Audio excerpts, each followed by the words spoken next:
What's going on, guys, and welcome to my non-spoiler review for the Five Nights at Freddy's novel, The Silver Eyes. Now, the wonderful Scott gave me and Razbowski an early copy to read and let him know what we think about it. And first off, it's amazing. I absolutely love it. I've read the whole thing non-stop, just constant reading it. I did have a little, I did sleep about, I read halfway, slept, and read the other half this morning. And it's amazing.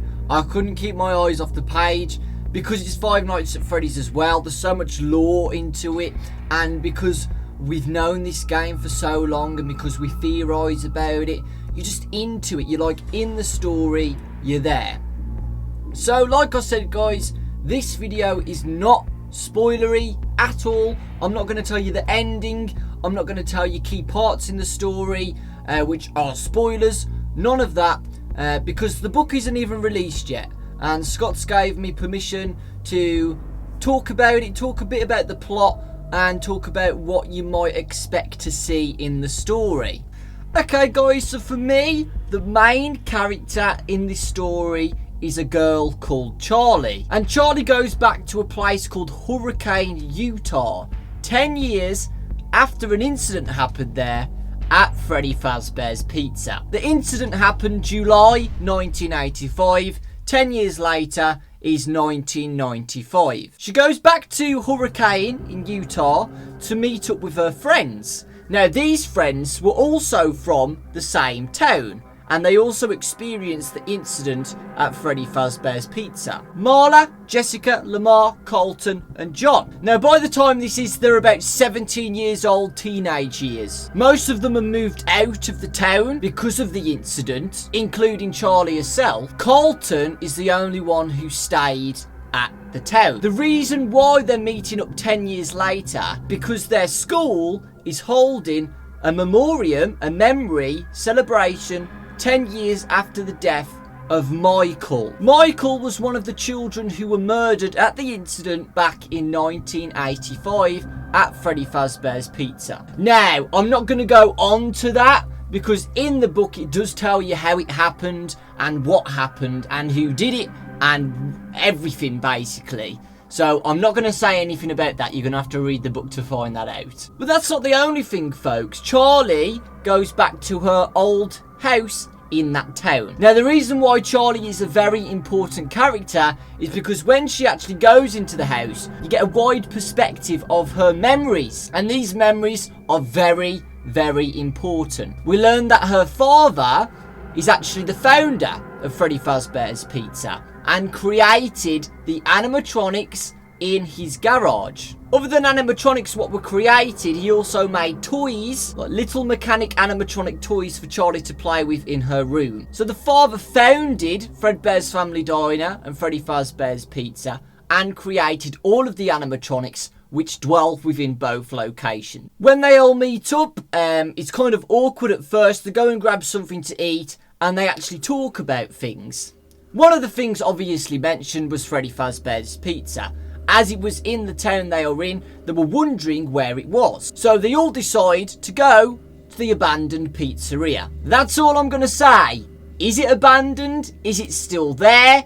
Has it been completely demolished? Or is something built over the demolished building?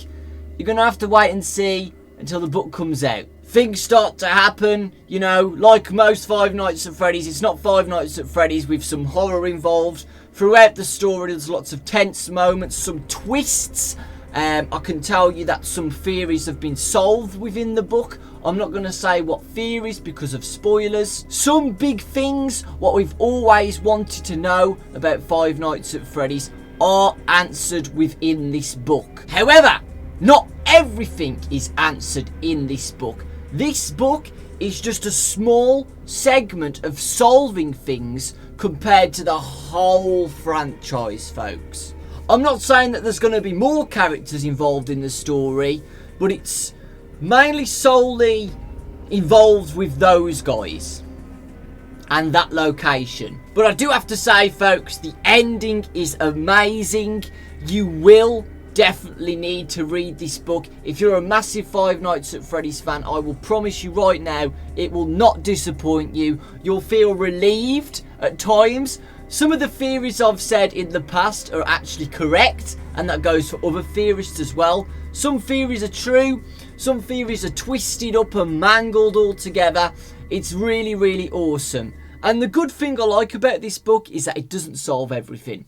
Like what Scott does with most games, even the book now, is that he slowly integrates some theories which are solved, but he doesn't reveal everything we need to know. So even though this is a book, when the book is released, I'm going to be doing a bunch of theories about what's been talked about in the novel, and I'll be doing another video with spoilers talking about how I feel about some of the situations during this novel where some theories have been solved. But overall, guys, this is a fantastic book. As you know, Scott's worked on this book for 10 months, and by jingo, it's amazing. I can tell you now the time you've put into this book can definitely be shown.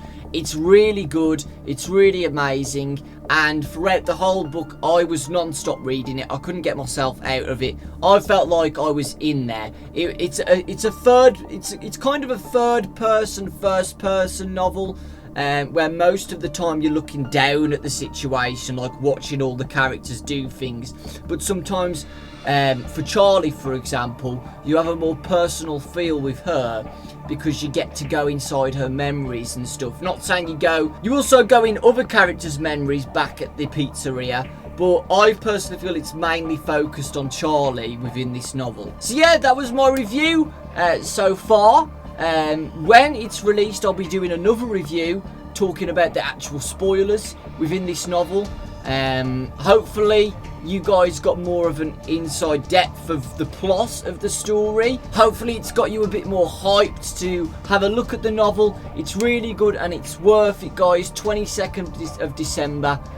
I promise you guys, you're going to love it, and a lot of people are going to be talking about this.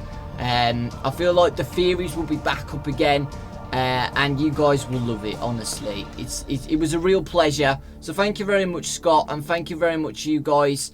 And as always, lots of love, and I'll see you all next time.